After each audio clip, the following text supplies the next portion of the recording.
I'm Terrance James, former salesperson. It's hard to know what to believe nowadays, so come with me and let's figure it out together. First, I'll break down the marketing, then I'll let you know how it feels in reality, and finally, I'll let you know whether I recommend the new BRZ TS or not and why. Let's go.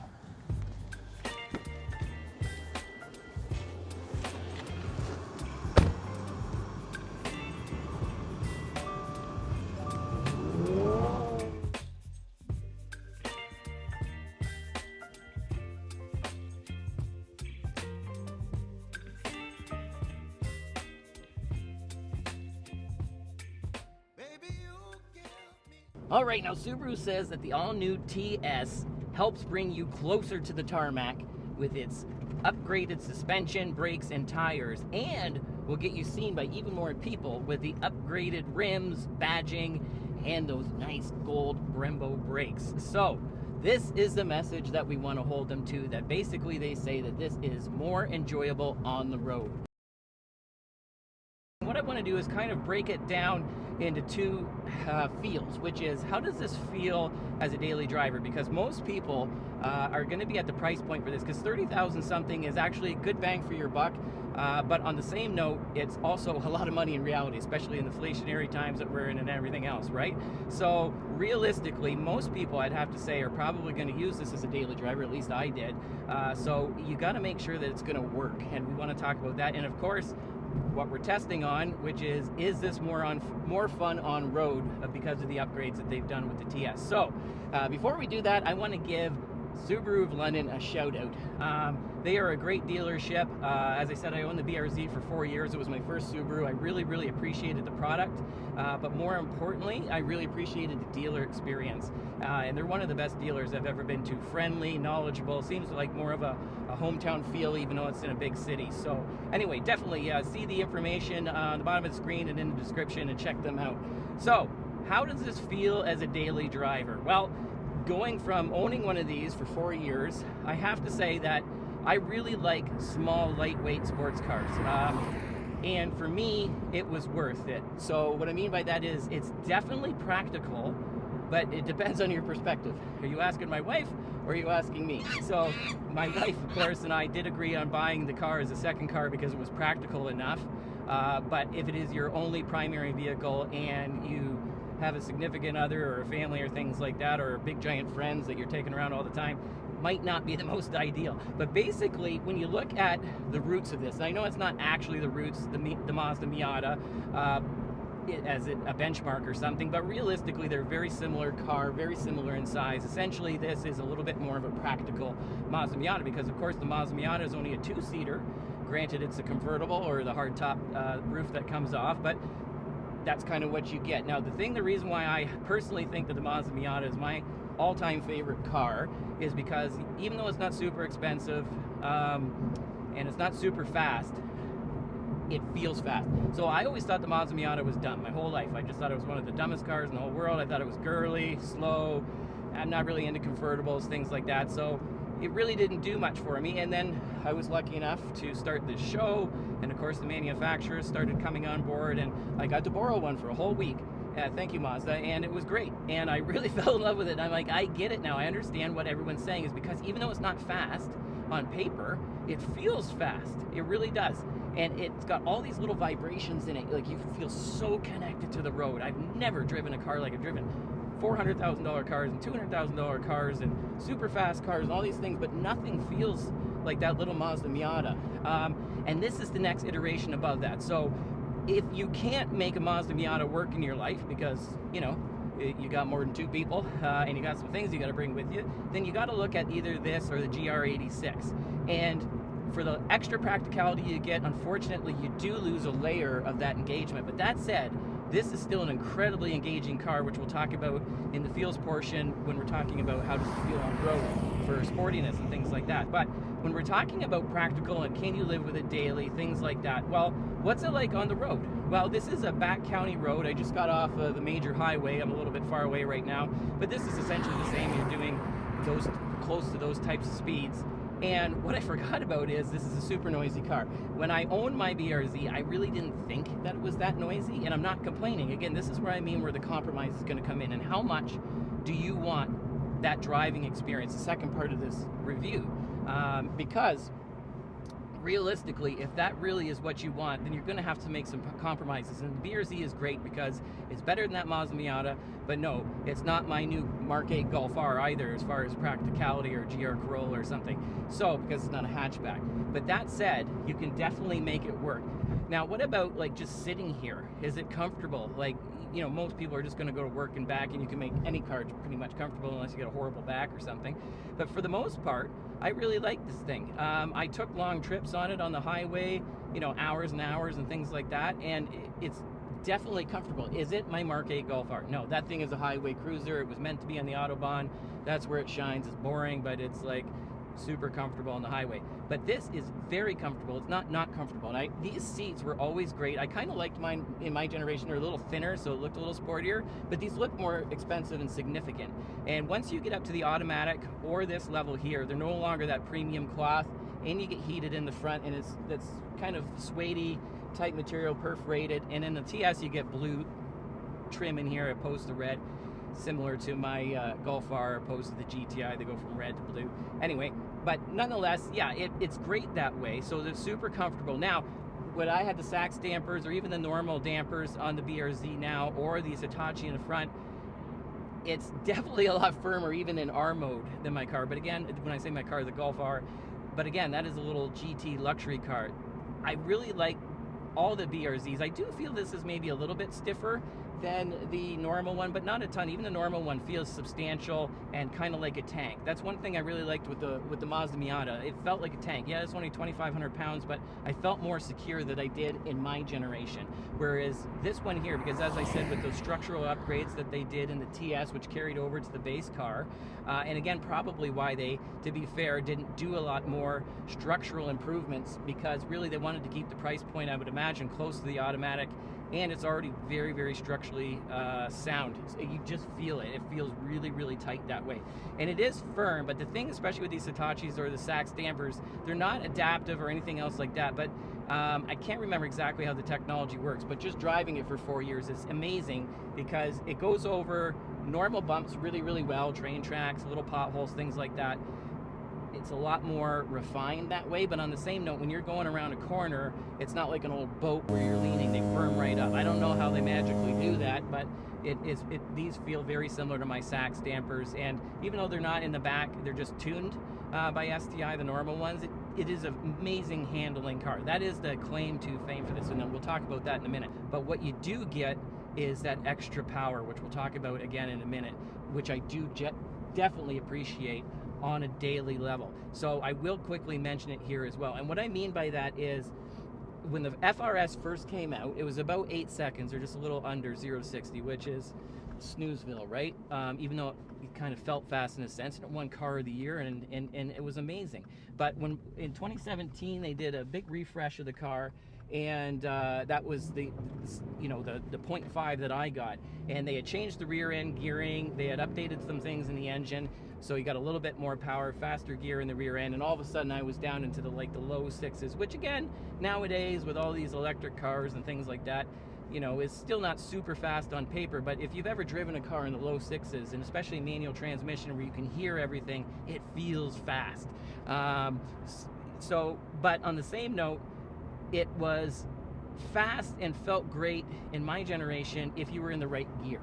So this car, with its bored out version of my 2 liter, it's 2.4, it pretty much the same in the high end. There's not a lot different. But in the low end, when you're driving every single day, trying to get on the highway, trying to get around people, you know, I remember one time, actually I first got the car, this lady looked like she's probably in her 60s or something, passed me on a main street in the city I lived in at the time, and looked at me and gave me an unpleasant gesture in her little Yaris, and not a Yaris like the GR one, normal one, and looked at me like, why are you going so slow?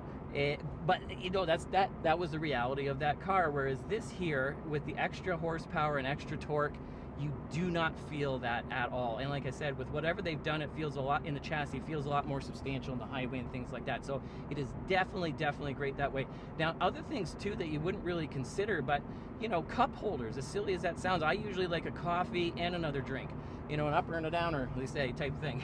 And one of the things I like too from a driver's perspective is they put the cup holders back behind you. So my Golf R, yes, is pinnacle of hot hatches and everything else, but the cup holders are right here. It's because it's an economy car, right? This is actually a bespoke car made by Toyota and Subaru for enthusiasts. My car is just an afterthought. So the shifter is right in the, or the cup holders are in the way if you have a water bottle of the shifter. So it kind of is no good that way. Where here they put it back behind you, and it's got a giant glove compartment. Like, there's tons in there. So like I said, all in all, that way it works really, really good. And again, I like simplicity. No, this doesn't have on the TS your lane keep, which I've come to actually kind of like, if I'm honest with you. It's one of the few technical features I like in my Golf because I'm on the highway a lot. But you know, it doesn't have that, but I like that because it's simpler, right? And then the infotainment, yeah, it's kind of ugly and looks like it kind of came from Fisher-Price or something, but it works. The Subaru one is simple and it works. I really enjoyed it. I had no real issues over the years with mine. And compared to the newer Subarus, with the big giant thing that kind of doesn't really look the best in my opinion, this is, I really like. But the main thing with this car is the fact that it's more suited to the driver. So everything is right in front of you, and we'll talk about that in a second. But the main thing is, most of us are wondering, how does it make it feel better on the road? If so, and does it? So let's go. So we're going to do our traffic light Grand Prix acceleration test, where we race up to that fake stoplight as fast as we can just to hammer on the brakes. All right, so here we go, because this also has the Brembos. So we're not going to do a clutch dump because it's a brand new car, but I just want to show you it actually has a lot more zip.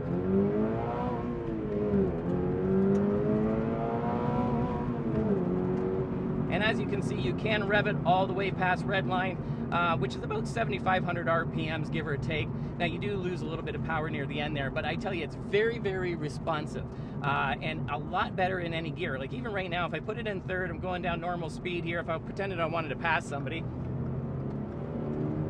yeah, see? A lot, yeah, my version would not be able to do that for 2020, so huge improvement. And just a funny story, the reason why I do that test is because when I used to work at the dealership, it would drive me crazy because the people that would come into the service department that would complain about how awful their fuel economy was and how quickly they went through brake pads and things like that were the people that drove off like the village idiot afterwards. So now, can we go sideways a little bit? Yes, we can. That was one of the things that made this car really, really fun. So with the upgraded Michelin Pilot Sport tires, the 18-inch rims, and even more button-down suspension, the idea is it's even better on track. Now, they don't really market that, but it really is, and that's kind of the point. But on the street, I was worried that you wouldn't be able to do that, because I would never encourage dangerous driving, because there are public roads, and you are sharing those roads with everyone, right? And actually, my dad told me this crazy story when I was learning to drive, and I don't know if it's real or not, but what he said was that there was somebody that he knew when he was younger that was flying through a subdivision and ran over a kid, and he ended up going crazy, and you know, so really that put a good scare into me, because I thought, you know, you never want to do that or hurt anybody, right? So, but now who knows if my dad was telling the truth, because he also told me a story that he worked at a steel mill, and there was a guy that got chopped in half and apparently was able to come back to work. So anyway, food for thought there. But here we got a little back roads action here. So I also want to show you the suspension. So this is a little bit more practical, but these roads are kind of beat up, and as you can see, it's not punishing. I really like the suspension, I really do.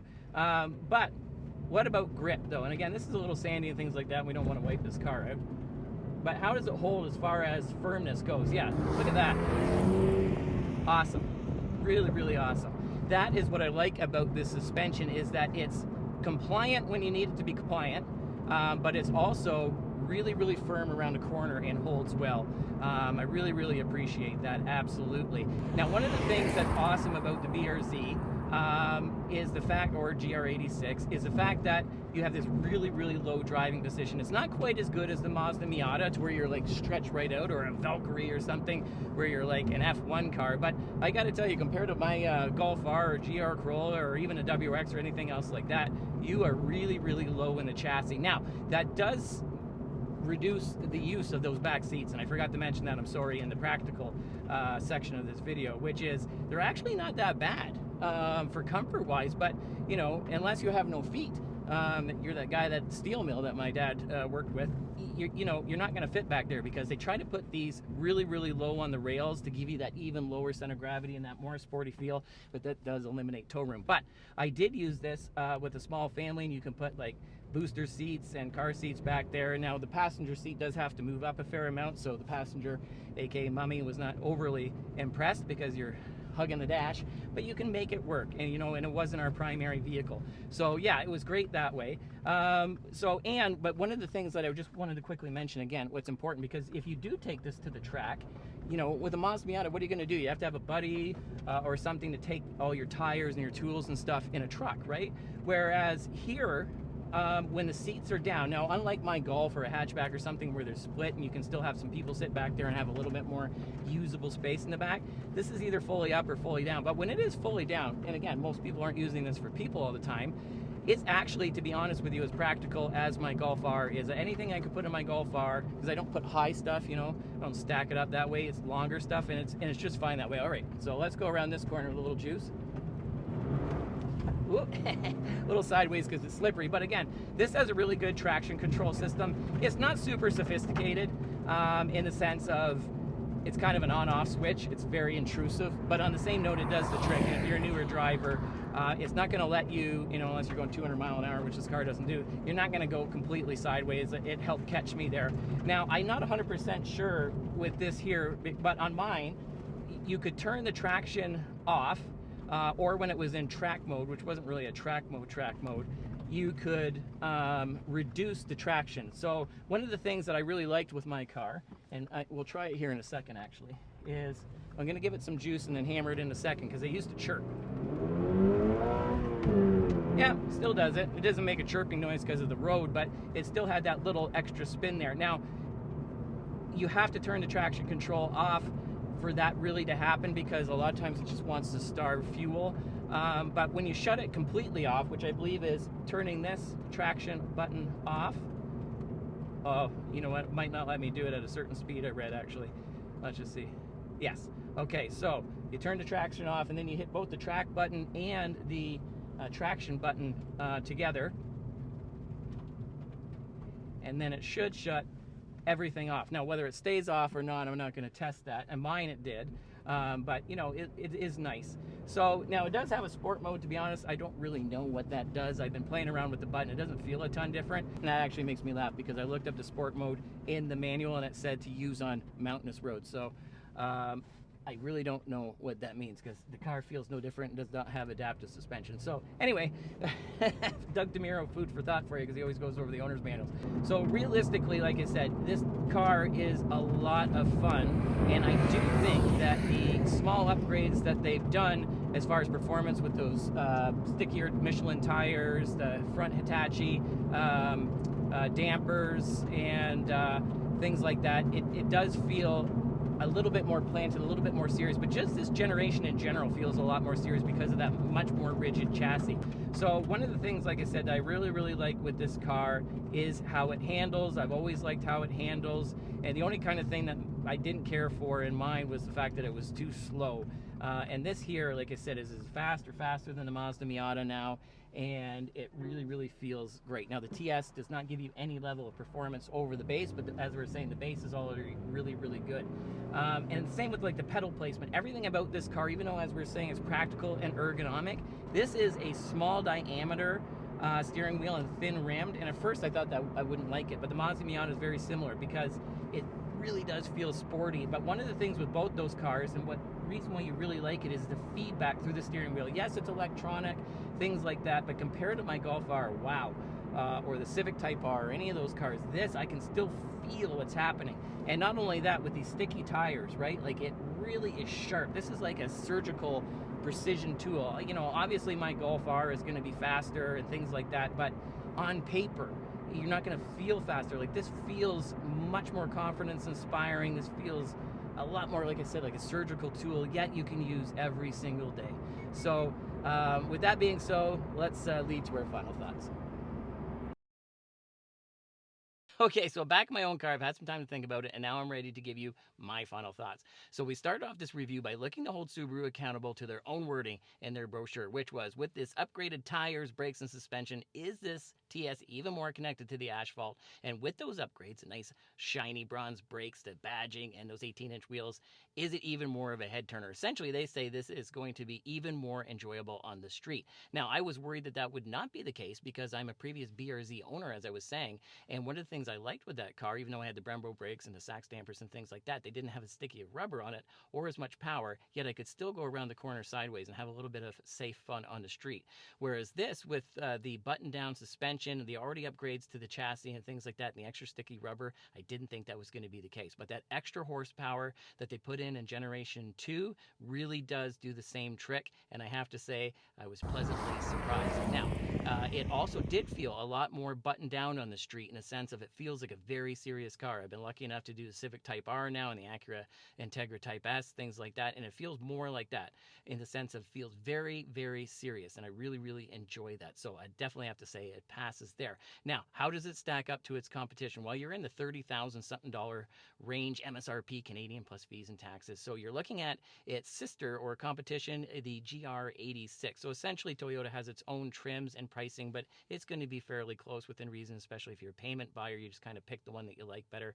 Supposedly, they have a little bit different suspension tuning, things like that. I've driven both cars side by side and didn't really notice a lot of difference in reality. So you're actually looking at the Mazda Miata. Now, the convertible version is in that price range with Brembos and upgraded seats and things like that.